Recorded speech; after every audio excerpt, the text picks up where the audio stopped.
Bonjour tout le monde. Aujourd'hui, on va aborder le dernier cours de la première moitié de la session. Notre première moitié de session couvre des Grecs jusqu'à la fin du 19e et on va passer toute la deuxième partie de la session à s'occuper du 20e siècle sous toutes ses coutures parce qu'il se passe énormément de choses au 20e siècle. Mais donc aujourd'hui, on va voir qu'est-ce qui arrive après le style classique viennois. Et on va être témoin d'une transformation très significative dans non seulement la musique, mais je dirais dans la conception même de l'art en Occident. On a eu jusqu'au 18e siècle une tendance marquée à organiser, à structurer, à développer ce que j'appelle des systèmes normatifs, c'est-à-dire des façons d'organiser, des façons de mettre en place le discours artistique. Et tous les arts ont leur système normatif. Si on fait du dessin ou de la peinture, il y a des lois qui aident à structurer la composition, qui aident à établir une perspective avec des points de fuite et ainsi de suite, pour recréer dans un espace à deux dimensions l'illusion d'une troisième dimension. Au 18e siècle, le théâtre avait énormément de systèmes normatifs. On a souvent parlé de la règle des trois unités, unité de temps, unité de lieu, unité d'action. Ces règles-là avaient pour but justement de concentrer la pièce sur une seule intrigue dans un temps très court, dans un lieu très circonscrit, de sorte à donner un maximum de lisibilité, de clarté, de cohérence à l'ensemble. On peut voir tout ça comme étant des reflets de cette préoccupation très forte qu'on a au 18e siècle de rendre les choses les plus claires, les plus logiques, les plus facilement compréhensibles possibles. Selon le bon mot est célèbre, ce qui se pense bien s'énonce clairement et les mots pour le dire viennent aisément. Donc c'est une pensée tout à fait 18e siècle. Cette idée de vouloir structurer le plus possible tous les discours en lien avec l'expression artistique se trouve en musique, se trouve bien sûr en poésie. Pensez aux alexandrins, aux règles concernant l'enchaînement des rimes, rimes croisées, rimes embrassées, etc. etc. Et de fait, c'est curieux, mais en même temps assez représentatif, que la forme la plus aboutie, la plus parfaite, la plus célébrée de la poésie du 18e a un nom qui ressemble étrangement à celui de la forme la plus célébrée et la plus aboutie en musique. Pensez au sonnet en poésie et à la sonate en musique, et vous aurez deux manifestations dans deux champs d'expression tout à fait différents d'une idée au fond qui est étonnamment similaire, c'est-à-dire de structurer et d'imposer un maximum de contraintes à l'organisation des idées, de sorte à faire en sorte qu'elles semblent les plus évidentes possibles. Qu'est-ce que ça fait la rime dans un poème? Ça crée des liens entre les mots de chaque fin de phrase, ce qui fait que chaque fin de phrase semble finir de façon, entre guillemets, logique par rapport à la phrase précédente et ou la phrase suivante. La rime est une contrainte qui vient nous dire, dans un contexte donné, tel mot sont admissibles et tel autre mot ne sont pas admissibles, parce qu'il y a des mots qui riment avec ceux de la phrase précédente et d'autres qui ne riment pas. Au fond, ce que vient faire un système normatif, c'est lutter contre l'arbitraire. Qu'est-ce que c'est que l'arbitraire? C'est ce qui n'a pas vraiment de justification absolue. C'est ce qui est là, mais qui pourrait être autre chose. C'est ce qui est un peu chaotique, un peu aléatoire. C'est ce qu'on a décidé, mais un peu par fantaisie, parce que ça nous tentait. Or, l'art du 18e combat constamment cette notion d'arbitraire à travers l'utilisation de systèmes normatifs extrêmement rigoureux.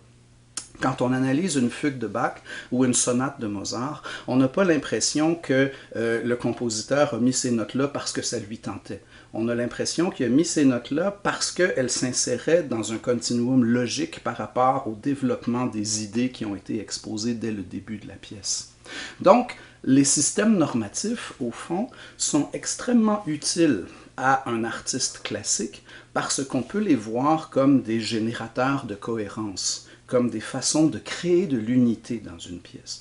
Plus on se met de contraintes formelles, plus la pièce va être logique, va être unifiée, va être cohérente et va s'imposer facilement à l'esprit. Or, c'est exactement ce qu'on prônait au 18e siècle, des œuvres, des choses, des créations qui s'imposent facilement à l'esprit. On se souvient des mots d'ordre de l'art classique, clarté, équilibre, symétrie, économie des moyens. Tout ça a, au fond, le même but, c'est d'atteindre à l'évidence, d'atteindre à quelque chose qui semble aller de soi et qui semble tout à fait indiscutable. Donc, il y a une certaine notion, si on veut, de mettre la subjectivité au second plan, au profit d'une rigueur, au profit d'une architecture qui va structurer l'ensemble du discours. Les systèmes normatifs connaissent leur apogée au XVIIIe siècle. C'est au XVIIIe siècle qu'on voit de loin en Occident l'art le plus organisé et le plus soumis à toutes sortes de règles au niveau de son organisation, de sa structure, de sa cohérence, de sa logique interne. Mais en même temps, au XVIIIe siècle, il apparaît toutes sortes de mouvements. On commence à s'interroger sur la légitimité du pouvoir politique, on commence à réfléchir sur les droits de la personne, on commence à remettre en question la monarchie de droit divin, on prône des idées républicaines, on commence à parler du droit des peuples à disposer d'eux-mêmes, on voit les colonies américaines qui vont faire sécession, qui vont se séparer de la couronne britannique au cours de la guerre d'indépendance américaine, on voit évidemment la Révolution française en 1789. Donc il y a ce vent de liberté qui balaie l'Europe et évidemment les arts ne pourront pas rester indifférents à ces déroulements-là. Donc les idées républicaines, les idées de liberté, les idées de subjectivité, d'individualité, d'expression de notre caractère unique et original sont pas pleinement compatibles avec l'adoption de systèmes normatifs extrêmement contraignants.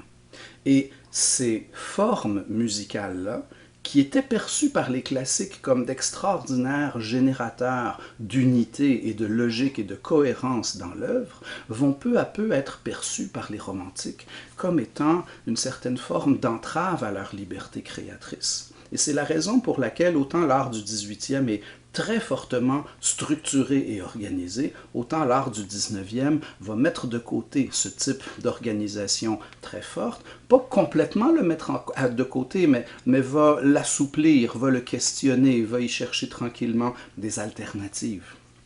Donc, tout ce que je suis en train de vous raconter peut se résumer en 3 mots en lien avec la musique romantique, ce serait assouplissement des formes. Autant la musique du style classique viennois obéissait à une structure extrêmement... j'aime pas beaucoup le mot rigide parce que ça a une certaine connotation péjorative, mais un très haut niveau d'organisation. Autant l'art du 19e va chercher à être plus souple, plus malléable, et faire en sorte que chaque œuvre soit différente des autres et soit unique, soit subjective, soit différente. Et c'est un changement de paradigme fondamental, parce que encore au 18e, on cherchait à faire en sorte que l'art imite des modèles formels préexistants, et au 19e siècle, on va de plus en plus valoriser les œuvres qui se démarquent des modèles formels préexistants, parce qu'on va considérer qu'elles font preuve de davantage d'originalité et de force de caractère et de personnalité, entre guillemets. Celui qui est le grand responsable de cet état de choses, c'est peut-être en quelque part Beethoven. Beethoven est un esprit extraordinairement fort, un des esprits les plus forts de l'histoire de la musique, simplement pour décider de continuer à être compositeur alors qu'on est sourd et qu'on n'entend plus rien. Et non seulement à être compositeur, mais devenir un des plus historiquement significatifs compositeurs de tous les temps, alors qu'on est incapable d'entendre le produit de sa propre création, ça exigeait une force de caractère inimaginable.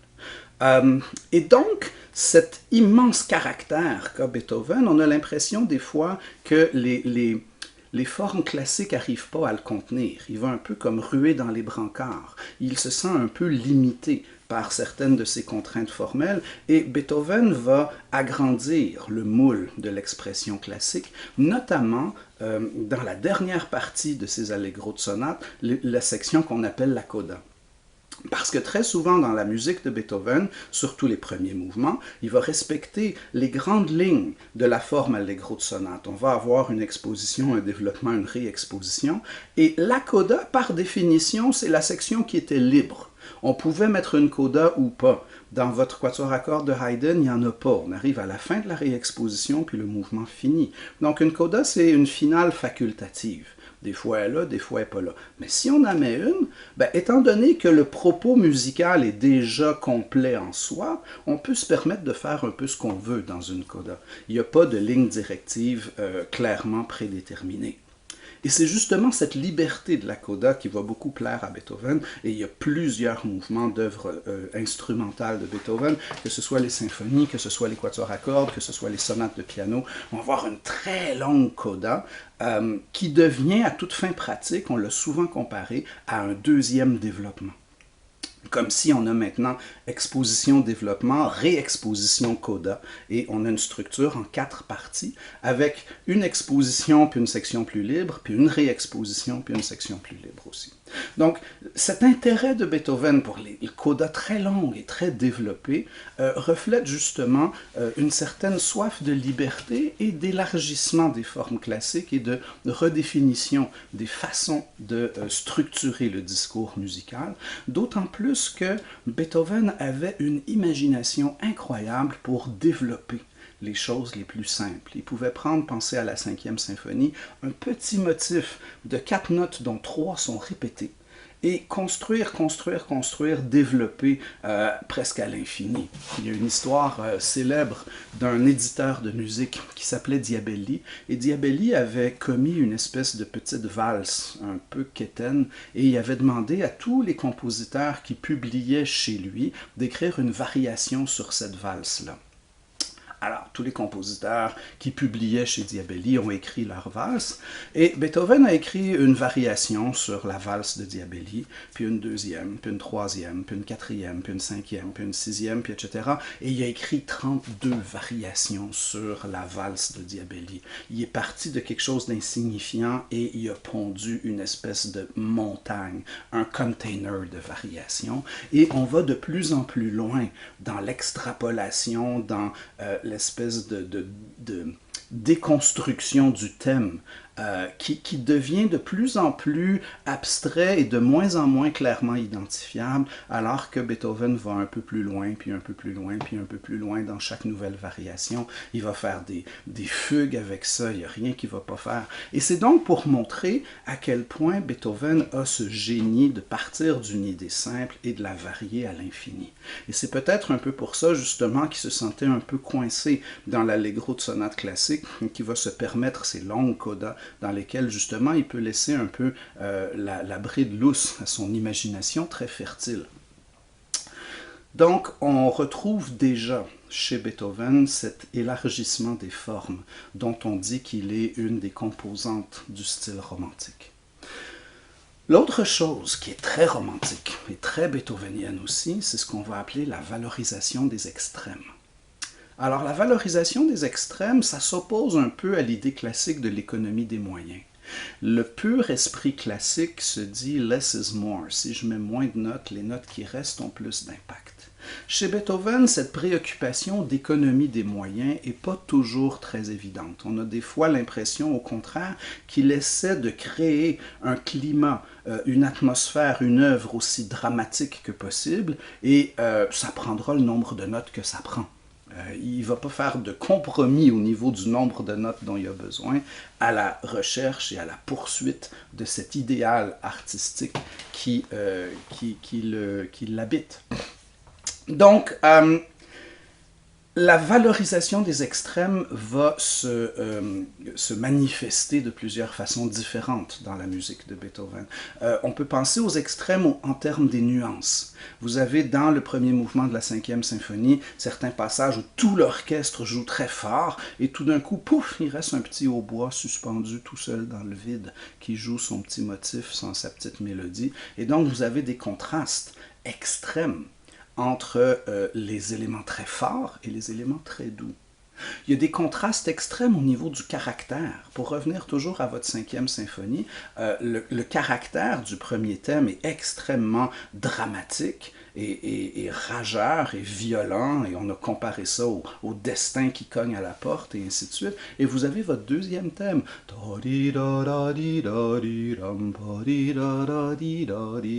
Le deuxième thème qui est très serein, qui est très lumineux, qui est très en majeur, bien sûr, et donc qui manifeste cette espèce de, justement, de sérénité, de clarté, d'évidence, qui contraste énormément avec le ga-ga-ga-ga du début.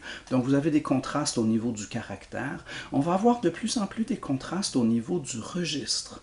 À l'époque de Beethoven, on rajoute de plus en plus de notes à chaque bout du piano pour avoir un clavier de plus en plus étendu. Et on va pouvoir jouer avec des notes aiguës et on va pouvoir jouer avec des notes très graves et opposer les deux. De même, au 19e siècle, on va inventer des instruments qui sont spécialisés dans les extrêmes du registre pour pouvoir agrandir la palette de sons, de notes disponibles à l'orchestre. On va inventer le piccolo, qui est un instrument qui joue, qui est parfaitement à l'aise dans le suraigu. On va inventer le contrebasson et certains cuivres qui, justement, tuba et compagnie, qui sont faits pour jouer dans le grave. Et donc, on cherche à élargir la tessiture de l'orchestre. Donc ça, c'est un autre exemple de valorisation des extrêmes. Il y en a plein dans le romantisme. La dimension des œuvres. Il y a des préludes de Chopin qui durent 30 secondes, il y a des opéras de Wagner qui durent 4 heures. Alors vous avez des extrêmes au niveau de la durée des œuvres, au niveau de l'instrumentation. Vous avez des symphonies de Mahler pour double orchestre et double chœur qui requièrent quelque chose comme 600 musiciens. Et vous avez énormément d'œuvres qui sont écrites pour un ou deux musiciens, de la musique pour piano solo, ou voix et piano, et des sonates pour un instrument et piano. Donc encore une fois, des extrêmes au niveau des effectifs instrumentaux. Au fond, il y a à la fois une espèce de coupure et de continuité par rapport au style classique. Parce que le style classique, on s'en souvient, procédait selon cette volonté de rechercher des contrastes. Contraste entre le premier thème et le deuxième, entre la tonique et la dominante, entre les mouvements rapides et les mouvements lents, etc. Mais donc, les romantiques vont reprendre cette idée de contraste et la pousser à son extrême, d'où l'idée de valorisation des extrêmes. Donc c'est à la fois une idée qui était présente dans le style classique, mais le style classique, bien sûr, voit toujours dans la musique l'art de rendre les sons agréables à l'oreille. Les romantiques vont un peu mettre de côté cette idée. Pour les romantiques, l'art reflète la vie, l'art reflète l'intériorité de l'artiste, l'art reflète un combat perpétuel contre le destin, contre l'adversité, contre toutes sortes de choses. Et donc, la vie n'est pas toujours belle et agréable. Et si l'art est le reflet de la vie et que la vie n'est pas toujours belle et agréable, la conséquence inévitable de ça, c'est que l'art ne devrait pas être toujours beau et agréable. Donc il y a vraiment une espèce de redéfinition du concept même de beauté quand on passe d'un paradigme classique à un paradigme plus romantique. Bien sûr, tout ça va se faire de façon très graduelle. Et vous avez quand même plusieurs compositeurs qui ont des racines classiques et en même temps des espèces de tendances romantiques de plus en plus marquées. Je pense à Beethoven bien sûr, mais également à Schubert. On a souvent tendance à s'imaginer que Beethoven est le dernier des classiques, puis que Schubert est le premier des romantiques, comme si Schubert arrive après Beethoven. Mais Schubert n'arrive pas après Beethoven. En fait, il est pratiquement pendant toute sa vie en même temps que Beethoven. C'est juste que Beethoven est de la génération précédente, et Schubert va mourir très très très jeune. Alors Beethoven meurt en 1827, Schubert meurt l'année suivante, en 1828, ce qui fait que pendant toutes les années de la vie de Schubert, sauf la dernière, Beethoven était encore vivant. Donc il ne faut pas vraiment s'imaginer qu'il y a le style classique qui finit avec Beethoven et après ça, il y a le romantisme qui commence avec Schubert. C'est une fausse image, c'est une fausse perception. Il y a cette espèce de fondu enchaîné, il y a ce passage graduel du style classique au romantisme et on pourrait dire que ce fondu enchaîné couvre le premier quart du 19e siècle. Et c'est la raison pour laquelle je retiens comme date du style classique 1750 à 1827, ce qui inclut grosso modo le premier quart du 19e siècle, et comme date du romantisme, on peut dire le 19e siècle au complet. Ce qui a pour conséquence de faire en sorte que le premier quart du 19e est cette période de transition entre le style classique et le romantisme. Pour revenir à Schubert, il est un compositeur très particulier. D'abord, c'est un compositeur. Okay? Contrairement à Jean-Sébastien Bach, à Mozart, à Beethoven, c'était pas un grand interprète, c'était pas un virtuose, c'était pas un instrumentiste extrêmement talentueux. On a parfois dit de Schubert que c'est le premier musicien à n'être que compositeur, exclusivement compositeur, dans la mesure où ce titre-là définit une catégorie de musiciens. Il est le premier à être, si on veut, exclusivement un compositeur. Il vit à une époque trouble. Il vit dans l'Europe après Napoléon Bonaparte, après Waterloo, donc les grands bouleversements, les grandes révolutions, les guerres, etc. Le grand appel de liberté que connaît l'Europe à ce moment-là et qui va souvent être déçu. Ils vont souvent vivre dans des républiques où la liberté est assez relative et ils vont souvent manifester, les romantiques, une certaine forme d'amertume par rapport aux conditions dans lesquelles ils vivent. Amertume qui se manifeste souvent par, d'une part, un spleen, une espèce de vague à l'âme. Il y a comme une espèce de déprime romantique, une espèce de mal de l'âme qui est tout à fait emblématique de la période et qui caractérise très bien les artistes romantiques. Beaucoup représentent bien cette espèce d'archétype du poète maudit, de l'artiste malade, incompris, pâle, peut-être alcoolique, qui fréquente des gens un peu étranges, qui est un peu marginalisé par la société, etc. C'est le premier signe de ce nouveau regard, cette nouvelle conception que l'on a de l'art en Europe.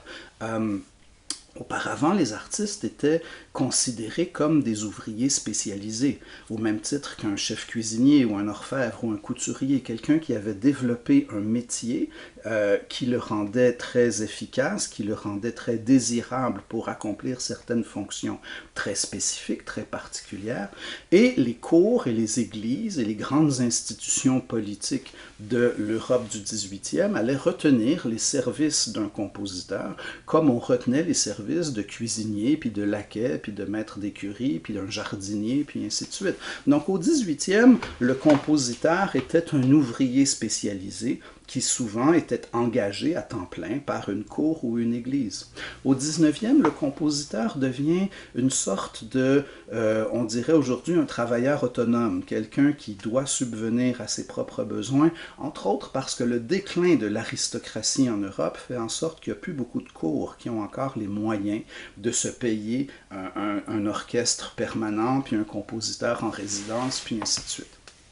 Donc, la soif de liberté créatrice que ressentent les artistes, les musiciens, les compositeurs, va se traduire par une recherche perpétuelle de liberté financière. Et ils devront avoir recours à la publication de leurs œuvres pour être capables de subvenir à leurs propres besoins.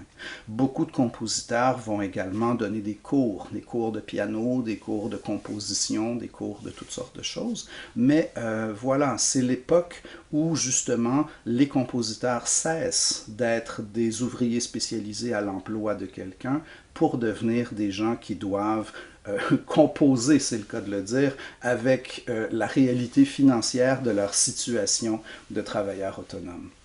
Ça va amener souvent des situations paradoxales parce que le compositeur a besoin de revenus de publication pour être capable de survivre et les œuvres qui plaisent au public ne sont pas nécessairement celles que le compositeur a envie d'écrire.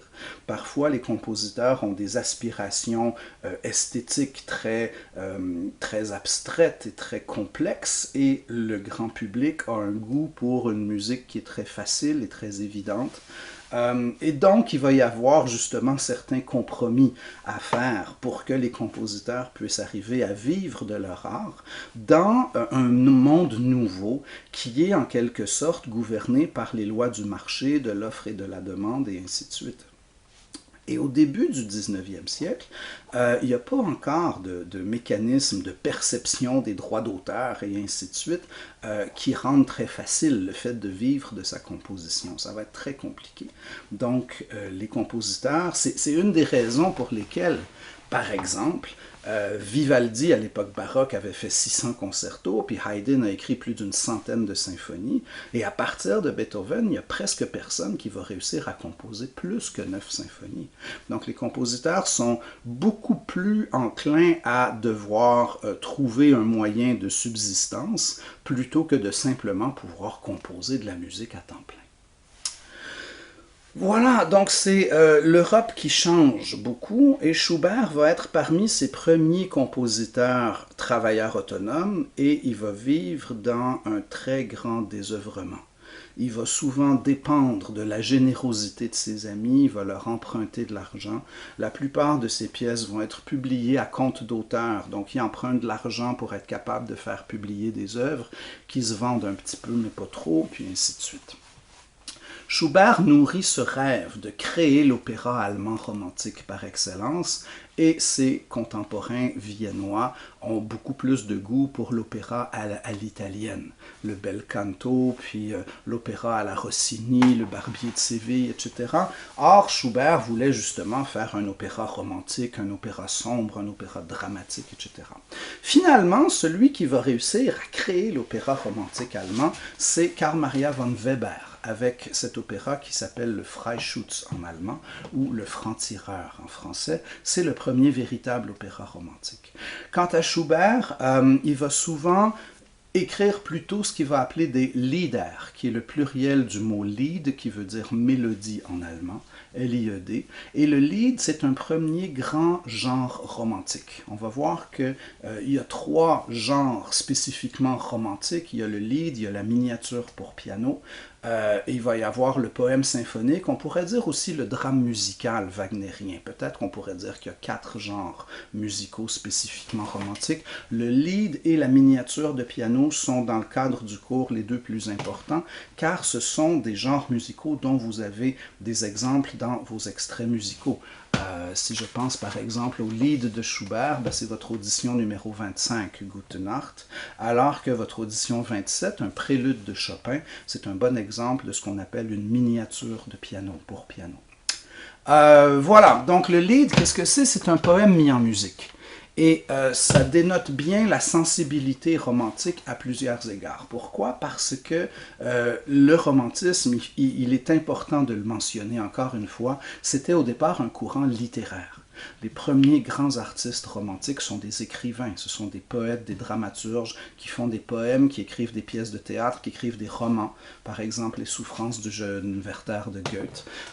Et ces romans-là sont remarquables par leur refus des conventions du 18e siècle traditionnel, notamment la fin heureuse, les bons qui gagnent à la fin, etc. Donc il y a souvent un caractère beaucoup plus sombre et beaucoup plus pessimiste dans ce romantisme littéraire allemand. Et donc beaucoup de poètes vont écrire et ils sont considérés comme les grands artistes romantiques. Et Schubert va avoir cette idée de prendre des poèmes et de les mettre en musique, de les transformer, si on veut, en chansons. Donc, Schubert va littéralement écrire des centaines de lieder. Il y a certains moments, il en écrit 3 et 4 par jour. C'est une production absolument fabuleuse. Et ça couvre l'ensemble de sa carrière beaucoup trop courte, mais bon, ça s'échelonne en gros sur à peu près 11 ans, de l'âge de 17 à l'âge de 28 ans. Donc s'il y avait en musique classique l'équivalent de ce qu'on a en musique rock, c'est-à-dire le Club des 27, Schubert est mort à 28, mais il serait justement un bon candidat pour appartenir à cette catégorie des artistes qui sont morts beaucoup trop jeunes, mais qui ont littéralement brûlé la chandelle par les 2 bouts et qui, dans les quelques années qu'ils ont passées sur Terre, ont changé l'histoire et ont donné une production qui dépasse les époques, qui survit au passage du temps et qui nous nourrit et qui nous inspire encore aujourd'hui. Avant d'aller plus en détail dans l'étude du Lied de Schubert, je voulais simplement vous indiquer qu'à la page 39, vous avez une liste des grandes caractéristiques du romantisme. Je vous la lis rapidement, puis je vais vous en faire un mini condensé par la suite. Vous avez premièrement le rejet progressif des notions classiques concernant la forme et la structure. C'est ce que j'appelais tout à l'heure l'élargissement des formes. C'est quelque chose qui est typiquement associé au romantisme, peut-être moins dans le Lied de Schubert, parce que Schubert est encore très classique dans la forme, mais cette idée de rejet des notions classiques concernant la forme, vous allez la voir dans votre 26e audition, qui est la Symphonie fantastique de Berlioz. Alors, la Symphonie fantastique de Berlioz fait littéralement éclater les cadres classiques de la symphonie. Deuxièmement, la valorisation de l'expression des sentiments. Alors, ce qu'on cherche à faire, on ne définit plus la musique comme l'art de rendre les sons agréables à l'oreille, ce qui était la définition du 18e, mais au 19e, on voit beaucoup plus la musique comme l'art de transformer les émotions en sons, ou l'art d'utiliser les sons pour dépeindre nos sentiments et notre intériorité. Troisièmement, la célébration de la nature. C'est peut-être moins évident en musique, parce que ce n'est pas l'art le plus représentatif. Mais les arts qui représentent, par exemple, la peinture, vont souvent mettre en évidence beaucoup la nature, dans tous ses états. Ça peut être la nature calme qui recueille l'artiste. Les artistes vont se promener dans la nature. D'ailleurs, Beethoven faisait des marches pendant des heures. Il se promenait dans la nature à la recherche d'un thème, d'une inspiration, de quelque chose. Ou ça peut être au contraire la nature déchaînée, avec une force et une énergie qui sont impossibles à contenir et qui vont beaucoup inspirer les artistes romantiques. Encore une fois, on a les extrêmes. La nature calme et paisible qui nourrit et régénère, ou la nature déchaînée qui détruit tout. Ensuite, quatrièmement, le statut économique de l'artiste change et son statut social change aussi. L'artiste n'est plus, comme je l'expliquais tout à l'heure, un ouvrier spécialisé. C'est rendu une espèce de prophète visionnaire. C'est quelqu'un qui a des idées, des inspirations de pièces de théâtre, de poèmes, etc. et qui, à travers l'expression de son âme exaltée, va nourrir et inspirer ses semblables, comme une espèce de prophète. Au fond, l'art au 19e devient presque une quasi-religion. Et c'est pas un hasard, c'est un grand philosophe à l'époque qui s'appelait Hegel, pour qui il y avait trois façons pour l'âme humaine d'atteindre l'absolu. Il y avait la religion, parce que justement ça élève l'âme vers l'absolu. Il y avait la philosophie, bien sûr, parce que Hegel est un philosophe, donc pour lui, la philosophie est une quête vers l'absolu. Et le troisième moyen, c'était les œuvres d'art. Pour Hegel, l'art est un phénomène en vertu duquel l'âme humaine peut transcender, peut s'élever vers l'absolu, et la fonction de l'art et de l'œuvre d'art, c'est de faciliter ce phénomène d'élévation de l'esprit humain vers l'absolu. Donc vous voyez à quel point au 19e, l'art change complètement de conception. C'est plus un divertissement, c'est plus juste cute, c'est plus juste rendre les sons agréables à l'oreille, c'est carrément exprimer des émotions très violentes, très intimes, exprimer notre intériorité pour inspirer les autres et idéalement aider leur âme à s'élever vers l'absolu. Donc l'art change, le statut de l'artiste change aussi. Ensuite, cinquième point, c'est en lien avec ce spleen, ce mal à l'âme, ce vague à l'âme dont je parlais tout à l'heure. La conséquence de ça, ça va être une constante valorisation de ce qui est ailleurs. Donc les pays exotiques, les pays lointains, ou ailleurs dans le temps, c'est-à-dire la nostalgie. La nostalgie est un thème romantique par excellence. C'est le ailleurs dans le temps. Auparavant, on était mieux. Auparavant, on était bien. Auparavant, on s'aimait. Et maintenant, tout est gris, et tout est maussade, et tout est mort, et tout est brisé, et ainsi de suite. Ce sont des thèmes très romantiques. Et finalement, numéro 6, l'émergence du concept de nationalisme. Évidemment, à la fin du 18e, avec le déclin de l'aristocratie, le déclin de l'aristocratie, de la monarchie de droit divin, vont venir les notions plus modernes de nation, de nationalisme, de patrie, de patriotisme, et ainsi de suite. On change la façon dont on se définit soi-même. Auparavant, on se définissait comme étant le sujet d'un monarque. On était français parce qu'on était sujet du roi de France. Après la Révolution, on va se définir comme français parce qu'on habite un territoire qui s'appelle la France, d'où on va extraire une idée abstraite qui est la patrie, qu'on va représenter avec toutes sortes d'allégories, Et la patrie devient justement quelque chose qui devient qui peut justifier qu'on y donne sa vie, qu'on aille se battre, qu'on aille faire la guerre pour défendre la patrie, qui va souvent être menacée par la patrie d'à côté, et etc. Donc on va voir apparaître les conscriptions, le service militaire obligatoire, les plus grandes armées que l'humanité ait jamais vues. Napoléon va partir avec des centaines de milliers de soldats pour envahir la Russie, avec les résultats catastrophiques qu'on connaît. Mais donc c'est ça, il y a ce nouveau sentiment de nationalisme qui apparaît au début du 19e siècle, et ça va avoir des conséquences même en art, et je vous dirais même en musique. On va voir un compositeur comme Chopin qui va écrire des pièces qu'il va appeler des mazurkas puis des polonaises. On va voir Liszt écrire des rhapsodies hongroises. Et on va voir de plus en plus certains compositeurs chercher à s'éloigner des modèles internationaux qui avaient souvent été mis en place par des compositeurs allemands ou autrichiens, comme les sonates puis les symphonies puis ainsi de suite. Et on va voir des écoles nationales de musique qui vont chercher à refléter leur caractère national, leur caractère spécifique. Ça va se manifester de toutes sortes de façons, mais on va voir en Russie un groupe de compositeurs qu'on a appelé le groupe des Cinq, et qui vont chercher à inclure dans leur vocabulaire musical des rythmes et des modes inspirés du folklore slave, pour refléter leur caractère spécifiquement russe. De la même façon, on va voir en France des compositeurs qui cherchent à définir un art spécifiquement français. Alors, qu'est-ce que c'est que l'esprit français, que l'art français, etc. Ils vont élaborer une série de critères dont ils vont croire, à tort ou à raison, que ça définit et ça reflète l'esprit français en musique. Donc, cette notion de nationalisme est très importante au 19e, et même la musique instrumentale ne va pas être complètement exempte de cette influence de la pensée du nationalisme. Alors ça, c'était le romantisme en beaucoup de mots. Je peux vous le synthétiser en 9 mots, 3 expressions de 3 mots chacun. 1, 2, 3, 1, 2, 3, 1, 2, 3. Et chacune de ces 3 expressions-là va avoir 2 comme mot du milieu. Alors c'est ce que j'appelle le 3 x 3 romantique.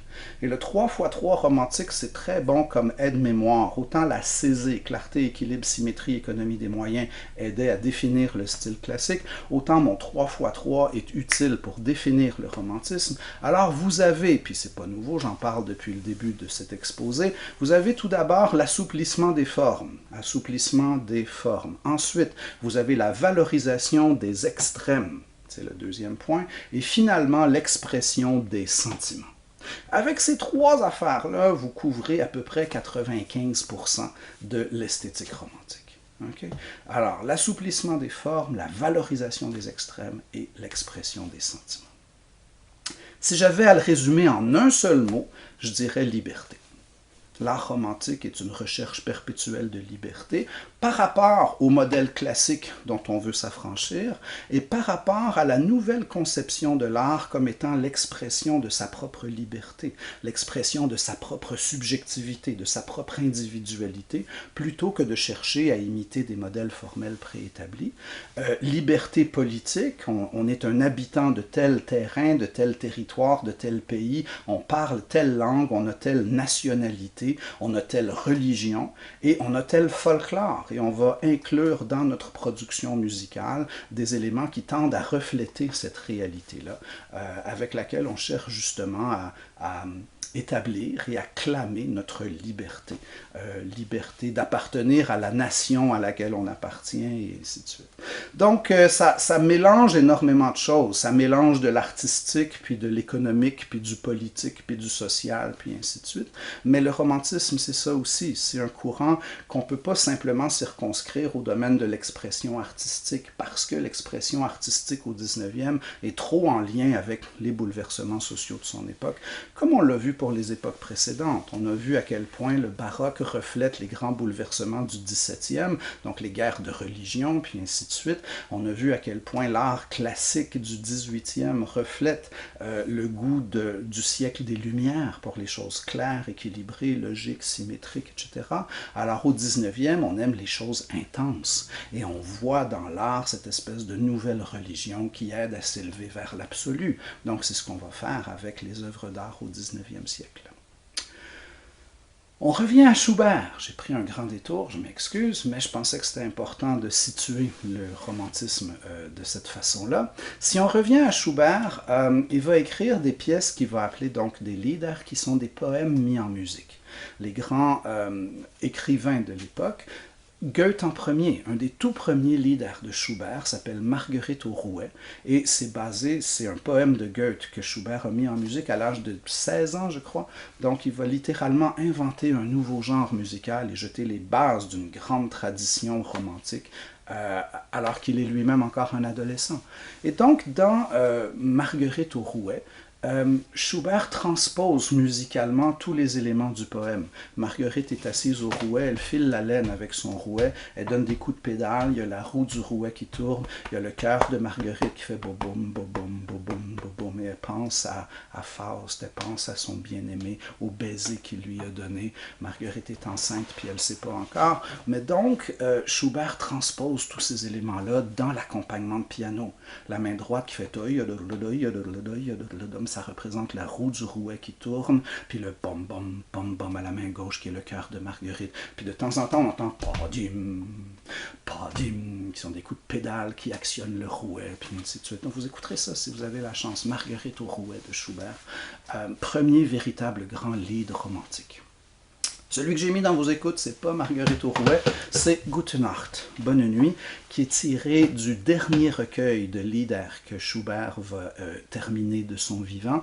Au moment où il écrit ça, il se sait lui-même très malade, il sait qu'il n'y en a plus pour très longtemps, et c'est une œuvre très sombre, c'est une œuvre qui parle de l'errance, de la nostalgie, de la mort, et il est très difficile de ne pas penser que Schubert pensait à sa propre mort quand il a écrit cette pièce-là. Donc, le Winterreise, le voyage d'hiver, c'est un cycle de plusieurs Lieder, 24 Lieder dans lesquels il y a un voyage. Et donc, ça commence avec le narrateur qui regarde sa bien-aimée qui dort. Et leur amour est fini, leur amour est impossible, et il part. Et il ne veut pas la réveiller, il ne veut pas la troubler dans son sommeil. Alors, il écrit « Bonne nuit » sur sa porte, puis il s'en va. Et c'est le propos de l'histoire, et c'est le début d'une grande errance qui va durer pendant 24 poèmes, au terme duquel le narrateur va arriver aux portes d'un village, puis il va voir un vieillard qui joue de la vielle à roue, et il va s'installer avec lui, et c'est la fin du cycle. On ne sait jamais si c'est un vrai vieillard qui joue de la vielle à roue, ou si c'est la représentation de la mort elle-même. Donc c'est très mystérieux et c'est assez sordide. Mais dans le premier poème, on voit le narrateur qui, justement, parle à sa bien-aimée. Et j'ai les paroles pas loin, vous les avez vous aussi, bien sûr, c'est à la page 41. Donc, vous avez le texte en allemand à gauche de Wilhelm Müller, vous avez la traduction française à droite, en page 41. Je voudrais attirer votre attention sur deux choses en lien avec ce lied-là. Premièrement, c'est ce qu'on appelle un lied strophique, c'est-à-dire que chaque strophe du poème reçoit la même musique. On retrouve la même structure musicale, les mêmes lignes mélodiques pour chacune des 4 strophes du poème. Donc c'est un lied strophique. D'autres façons d'organiser le lied, ce serait par exemple avec des couplets et un refrain. Ça arrive, c'est un lied qui est organisé comme une chanson. On pourrait aussi avoir un lied qui serait d'une grande forme ABA. On a plusieurs formes ABA, concerto de Mozart, Kyrie, grégorien. Donc il y a certains Lieder qui sont de forme ABA, au point où certains musicologues allemands qualifient la forme ABA de forme Lied, parce que justement plusieurs mélodies sont construites de cette façon-là. Ou alors on aurait carrément des Lieder de forme libre, c'est-à-dire qu'il n'y a pas de reprise, qu'on a toujours une nouvelle musique qui progresse, qui évolue à mesure que l'on avance dans les paroles, dans l'histoire, dans le texte lui-même. Ici, donc, c'est un lied de forme strophique et chaque strophe se divise en 3 parties. Chaque strophe est en soi un petit ABA. Parce qu'on commence et on finit avec des lignes descendantes en mineur. Et on finit avec la note la plus grave à la fin. Alors ça, c'est le début puis la fin de chaque strophe, ont ces lignes mineures descendantes. Au milieu de la strophe, on va moduler au ton majeur avec des lignes qui montent.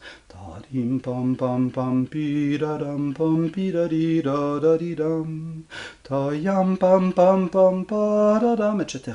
Donc, ça nous crée une structure ABA dans laquelle les A sont descendants et mineurs et le B est ascendant et majeur.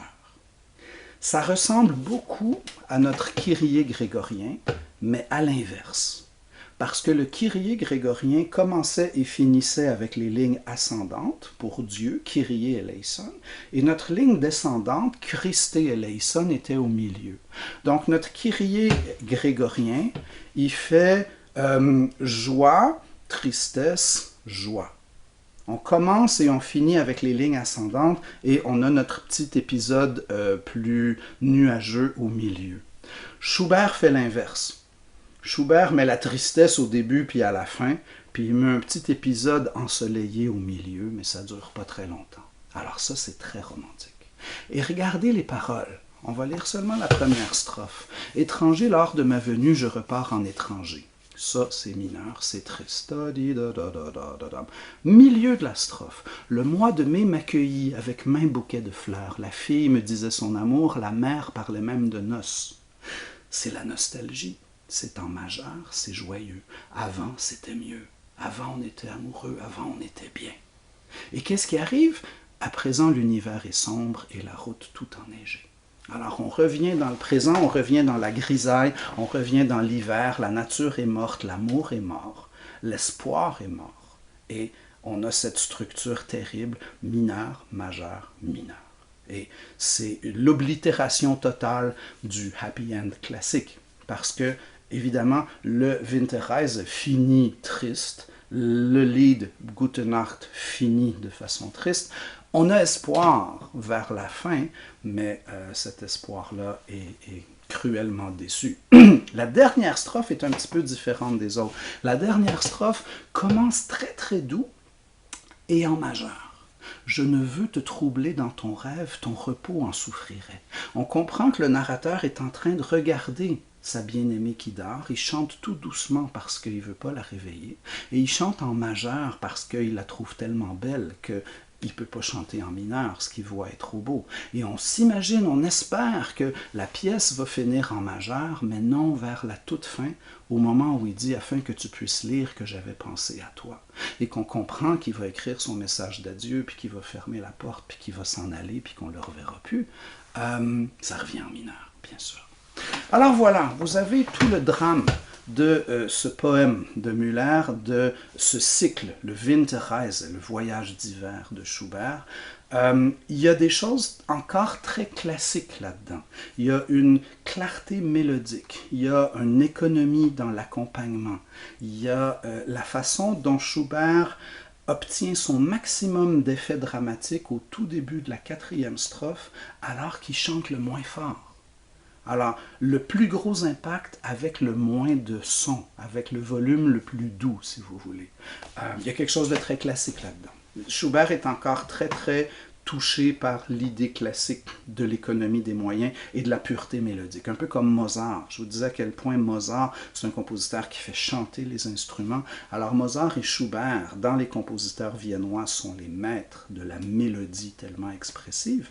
Et ici, avec un accompagnement qui est souvent très régulier et qui se fait relativement facilement oublier. On a encore ce sens classique de la mise en évidence de la ligne mélodique qui est souvent très présent chez Schubert. Alors c'est très romantique au niveau des thèmes, C'est très romantique dans cette valorisation de la nostalgie, de l'errance, de l'amour impossible. Il y a plein de thèmes romantiques là-dedans. Le narrateur va aller se promener dans la nature. Donc vous avez le thème de la nature qui revient souvent dans le Winterreise. Il s'en va cheminer, puis il parle de la lune, puis il parle des champs enneigés, puis ainsi de suite. Donc il y a beaucoup d'extérieur. Il y a cette espèce de communion avec la nature, qui est un thème romantique, la nature comme source de réconfort pour essayer d'apaiser notre malaise existentiel. Alors tout ça est très très romantique. Et à la fin du Lied, c'est très clair que ça finit mal. Et Schubert lui-même, composant ça, se doutait vraisemblablement qu'il y en avait plus pour très longtemps. Phew! Donc ça, c'est une œuvre romantique dans son caractère, dans ses thèmes, dans sa conception, mais comme je vous dis, chez Schubert, on a souvent encore ces influences classiques au niveau de la pureté, de la clarté, de l'expressivité de la ligne mélodique, au niveau des accompagnements qui sont finalement encore assez discrets. Il n'y a pas beaucoup de virtuosité dans une pièce comme ça. Voilà, ne confondez pas le Lied et l'opéra, c'est très différent. L'opéra, il y a un orchestre. L'opéra, c'est très théâtral, c'est de la mise en scène, c'est des costumes, c'est des décors. Et le chant est souvent très intense et très ouvert et presque exagéré parce que c'est théâtral. On ne joue pas de la même façon au théâtre qu'au cinéma, parce qu'au théâtre, il faut rejoindre la 30e rangée de la salle, alors qu'au cinéma, on a la caméra dans la face. De la même façon, on ne chante pas l'opéra puis le Lied de la même façon, parce que l'opéra, c'est dans une grande salle, et le Lied, c'est quelque chose de très, très intime. Donc le jeu est beaucoup plus subtil, puis beaucoup plus en nuances, puis en demi-teinte, puis ainsi de suite. Et généralement, dans un Lied, l'accompagnement, c'est un piano solo. Vers la fin du romantisme, des compositeurs vont écrire des lieder pour voix et orchestre. Ça va être le cas de Mahler, par exemple.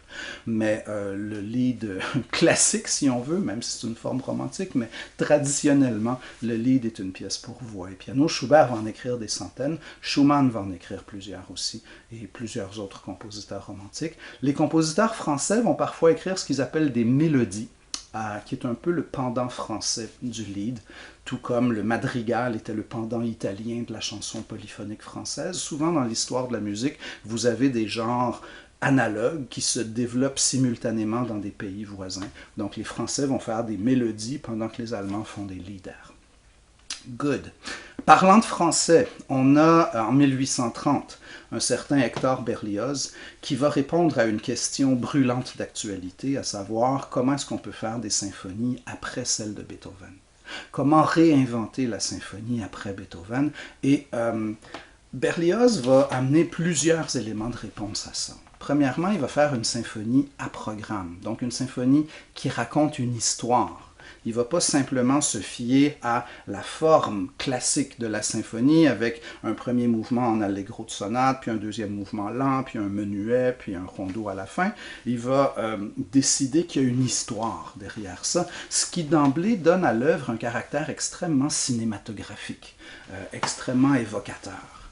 Et vous avez dans vos notes, à la page 42, une grande liste et un grand développement de toutes les nouveautés en lien avec la symphonie fantastique. Il y en a plusieurs, vous les lirez. Mais il y a entre autres cette idée qu'il y a une mélodie que Berlioz appelle l'idée fixe. Et la mélodie représente la bien-aimée. L'histoire derrière la symphonie fantastique est l'histoire d'un artiste qui est amoureux fou d'une jeune fille, il lui déclare son amour, finalement elle n'est pas intéressée, il devient fou furieux, il fait un délire d'opium et dans son délire il va l'assassiner, il va être guillotiné, il va se ramasser en enfer et le 5e mouvement de la symphonie, c'est ce qui se passe en enfer. C'est le songe d'une nuit de sabbat, alors que la bien-aimée revient le voir sous forme d'une sorcière grimaçante et va le tourmenter pour l'éternité. Alors, il y a plein de squelettes, puis de sorcières, puis de créatures démoniaques, et ainsi de suite. Et donc, il y a ce thème qui revient d'un mouvement à l'autre et qui représente la bien-aimée, mais ce thème-là change d'un mouvement à l'autre à mesure que l'histoire évolue. Il n'y a pas toujours la même instrumentation et surtout, il n'y a pas toujours le même caractère. Au début, il est très, comment dire, hollywoodien dans sa façon de représenter un amour parfait et fulgurant et idéal. Et dans le cinquième mouvement, la même mélodie a été transformée en une espèce de ricanement sordide de sorcière qui, avec les clarinettes, puis les bassons, puis les instruments à hanches, évoque quelque chose d'extrêmement nasillard et ironique. Donc, le même thème se transforme tout au long de l'histoire. Et il y a là-dedans plusieurs éléments très, très originaux. Premièrement, le fait de récupérer un même thème d'un mouvement à l'autre. Ça, c'est nouveau parce que dans la symphonie classique, chaque mouvement avait ses propres thèmes et les mouvements étaient, pour ainsi dire, thématiquement imperméables les uns aux autres. Les thèmes, les mélodies ne traversaient pas les doubles barres à la fin des mouvements. Chaque mouvement était thématiquement indépendant des autres. À partir de Berlioz, avec cette idée de thème cyclique, de thème qui revient continuellement, ça crée de l'unité à travers l'ensemble des mouvements. Parce qu'à mesure qu'on s'éloigne des formes classiques, on va avoir besoin d'autres générateurs de cohérence. N'oubliez pas que le but des formes classiques, c'était de générer de l'unité. Alors, si on décide de mettre la hache dans les formes classiques, il faut trouver autre chose pour donner à l'œuvre musicale sa cohérence. Quelles vont être les autres choses? Déjà, Berlioz a deux éléments de réponse ici. Un premier élément de générateur d'unité dans l'œuvre, ça va être l'histoire. Si on comprend l'histoire, puis on connaît l'histoire, puis on lit les notes de programme, c'est pour ça que ça s'appelle de la musique à programme, parce qu'il faut lire les notes de programme pour comprendre l'histoire, l'histoire en soi donne une trame narrative au déroulement de l'œuvre symphonique et lui donne donc déjà une certaine logique. Par ailleurs, d'un mouvement à l'autre, on va avoir ce thème cyclique qui revient périodiquement et qui va aider, encore une fois, à créer de l'unité à travers l'œuvre. Cette idée de représenter un personnage à travers une mélodie, à travers un thème musical, est une idée qui va avoir une descendance immense et fructueuse. Okay? On va retrouver ça dans plusieurs opéras de Wagner. Wagner va appeler ça des leitmotifs, des thèmes, des mélodies qui représentent ou bien des personnages ou bien des éléments clés dans l'histoire. Et on va au XXe siècle transposer ça dans la musique de film. Vous avez sans doute déjà remarqué qu'il y a un thème qui représente Darth Vader dans Star Wars, puis il y a un thème qui représente Luke Skywalker, puis dans le Seigneur des Anneaux, il y a un thème qui représente les elfes, puis un thème qui représente l'anneau, puis ainsi de suite. Donc cette idée de caractérisation thématique de certains éléments clés de l'histoire à l'aide de mélodies, à l'aide de thèmes musicaux interprétés par l'orchestre, au moment où l'histoire se déroule devant nous, nous aide à établir la cohérence et la logique de l'histoire à travers la bande sonore. C'est plus juste une musique joyeuse pour une scène joyeuse, puis une musique triste pour une scène triste, mais les personnages de l'histoire sont symboliquement transposés dans la trame musicale, ce qui fait qu'en suivant juste la musique, on est capable de voir apparaître les personnages et à peu près de reconstituer le déroulement de l'histoire. Donc c'est absolument crucial, c'est un moment très important dans le développement de la musique symphonique. Ça a été effectué dans le cas de Berlioz pour une symphonie, ça va être bien sûr transposé par la suite à l'opéra, au XXe siècle dans la musique de film, et j'oserais dire au XXIe dans la musique de jeux vidéo. Cette idée de caractérisation des thèmes, de personnification des personnages à travers des thèmes mélodiques, c'est en grande partie attribuable à Berlioz dans la symphonie fantastique. Il y a des nouveaux instruments que Berlioz va utiliser. Il utilise la harpe, entre autres, d'une façon assez originale et nouvelle à l'époque. Il utilise une nouvelle petite clarinette en mi bémol qui va aider à donner à la danse de la sorcière son caractère très ricanant et particulier. Il va utiliser des vieux instruments d'une façon nouvelle. Pour évoquer une espèce de danse de squelette, il va faire retourner l'archet dans les mains des violonistes qui vont tapoter les cordes des violons avec le bois de l'archet. En italien, on appelle ça col legno, avec le bois, plutôt que de jouer avec le crin de l'archet, ils vont frapper les cordes avec le bois. Donc il y a des nouvelles techniques orchestrales. Berlioz va réutiliser le vieux thème grégorien du Dies Irae, le thème de la messe des morts, le thème du requiem grégorien, di da di da da dam. Et il va développer ça, le fait jouer par les cuivres graves pour donner vraiment un caractère solennel, imposant, majestueux, dramatique, etc. Donc la réutilisation de ce thème médiéval est tout à fait en lien avec la fascination du 19e siècle pour le Moyen Âge. On a cette redécouverte des légendes arthuriennes, cette redécouverte du Moyen Âge. Autant le 18e siècle aimait pas le Moyen Âge parce que le 18e siècle était obsédé par la clarté puis la logique, autant le 19e va redécouvrir le Moyen Âge. Pensez à Victor Hugo, écrivain français romantique par excellence, qui va écrire Notre-Dame de Paris, qui est littéralement une espèce de grande lettre d'amour écrite à cette immense cathédrale gothique qui trône au cœur de la ville de Paris. Donc, fascination des romantiques pour le Moyen-Âge. Et vous avez encore là votre mouvement de pendule, Apollon-Dionysos. Le gothique, c'était très dionysiaque. La Renaissance, c'est très apollinien. Le baroque, c'était beaucoup plus dionysiaque. Le siècle des Lumières est beaucoup plus apollinien. Et là, on revient en romantisme avec quelque chose de beaucoup plus dionysiaque et qui va nous faire redécouvrir le baroque. Donc Mendelssohn redécouvre les œuvres de Jean-Sébastien Bach et aide à les populariser et les présente en concert et ainsi de suite. Parce que Bach avait été pas mal oublié pendant les 75 ans qui ont suivi sa mort. On jouait ses œuvres de clavier, on les voyait comme des exercices, des œuvres pédagogiques, mais on les jouait très peu en concert. Alors Mendelssohn et les romantiques vont redécouvrir la musique de Bach, tout comme ils vont redécouvrir le Moyen-Âge, le style gothique, les cathédrales médiévales, les légendes arthuriennes, etc., etc.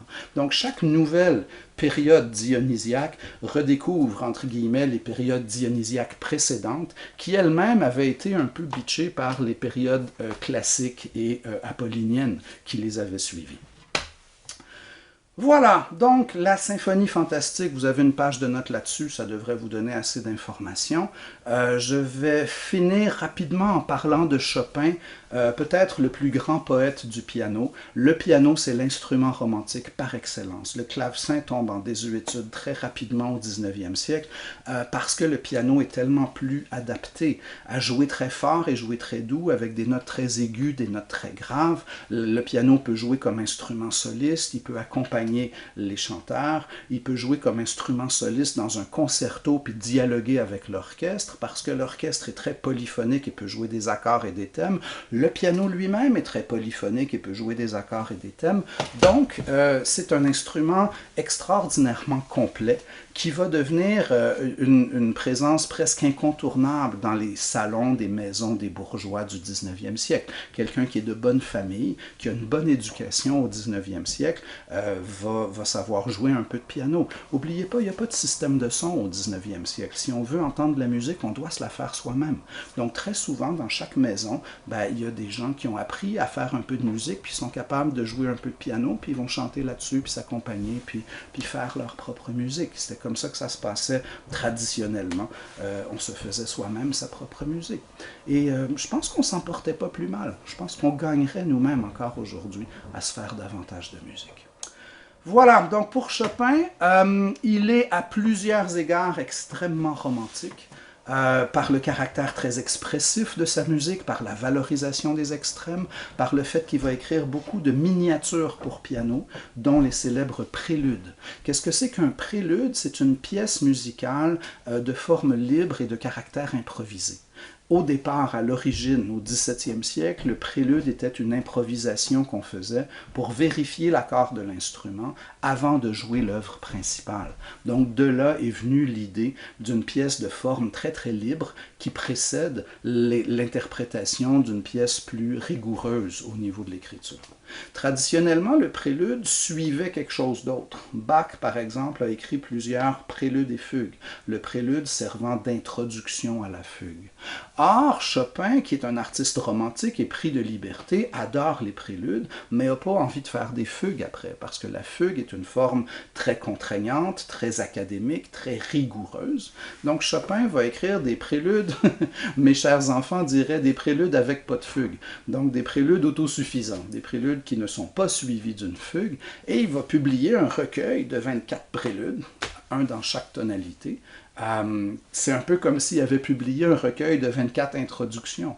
Avec Chopin, le prélude devient autonome, devient autosuffisant, devient une pièce en soi. Il y a un point par lequel Chopin n'est pas très romantique, c'est qu'il échappe à l'obsession romantique pour la musique à programme et les titres descriptifs. Très souvent, je vous disais, au 19e siècle, on veut associer à la musique instrumentale une anecdote, une histoire, un personnage, une légende, un conte, peu importe. On fait de la musique à programme.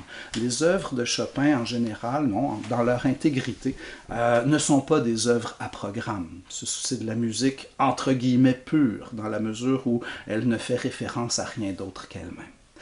Il y a certaines pièces de Chopin auxquelles on a rajouté des titres par la suite, le prélude de la goutte d'eau, et ainsi de suite, mais c'est pas Chopin qui a écrit les titres. Donc ces œuvres sont musicalement autosuffisantes, ce ne sont pas des œuvres à programme, mais pour le reste, elles sont très très romantiques. Vous écoutez le prélude de Chopin, la forme est libre, l'écriture est très virtuose, c'est fait pour le piano, la valorisation des extrêmes, très fort, très doux, très aigu, très grave, etc. On a parfois l'impression littéralement que le piano explose sous cette avalanche de notes.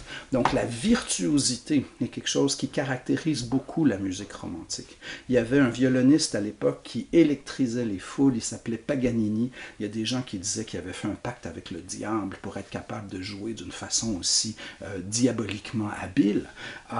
Et Chopin et Liszt et plusieurs pianistes-compositeurs du 19e vont se vouloir les héritiers de Paganini. Ils vont vouloir être les Paganini du piano. Liszt va peut-être mieux réussir que Chopin parce que Liszt a eu une carrière d'interprète extraordinaire. Chopin a toujours été de santé fragile et il n'aimait pas beaucoup jouer devant les grandes salles, alors que Liszt, au contraire, c'était une bête de scène, c'était une espèce de caractère flamboyant. Donc, avec Chopin et Liszt, vous avez un peu le yin et le yang du piano romantique, et donc deux grands représentants de la musique instrumentale du 19e siècle. Voilà, donc ce sont vos trois écoutes en lien avec la musique romantique, le Lied de Schubert, la symphonie fantastique de Berlioz, le prélude pour piano de Chopin. Chaque pièce illustre à sa façon un nouveau rapport avec la musique, avec la conception de la musique, avec l'assouplissement des formes, avec la valorisation des extrêmes, avec la perception de la musique comme étant le reflet de l'âme humaine, plutôt que l'art de rendre les sons agréables à l'oreille. Et c'est dans ce sens-là que j'ai intitulé le chapitre 6 « La révolution romantique », parce qu'effectivement, la fin du 18e et le début du 19e, c'est l'époque de plusieurs révolutions. La Révolution française, la Révolution industrielle, il y en a plusieurs. La société va changer complètement, la civilisation occidentale va être transfigurée et la musique n'y échappe pas. Donc la musique va avoir sa propre révolution au 19e siècle et elle est, je pense, assez habilement illustrée par vos auditions 25, 26 et 27. J'ai choisi de ne prendre que 3 auditions, j'aurais pu en prendre des dizaines bien sûr, mais j'aimais mieux concentrer sur les idées principales, quitte à les synthétiser avec le moins d'auditions possible, mais avec vos notes de cours, avec les écoutes, avec le présent document, je pense que vous avez tout ce qu'il vous faut pour vous faire une bonne idée des grandes transformations de la musique au 19e siècle, de son lien avec la société du 19e siècle, et donc avec ça, vous avez, ma foi, pas mal tout ce qu'il vous faut pour vous préparer le mieux possible à l'examen de mi-session qui s'en vient bien vite. Au revoir.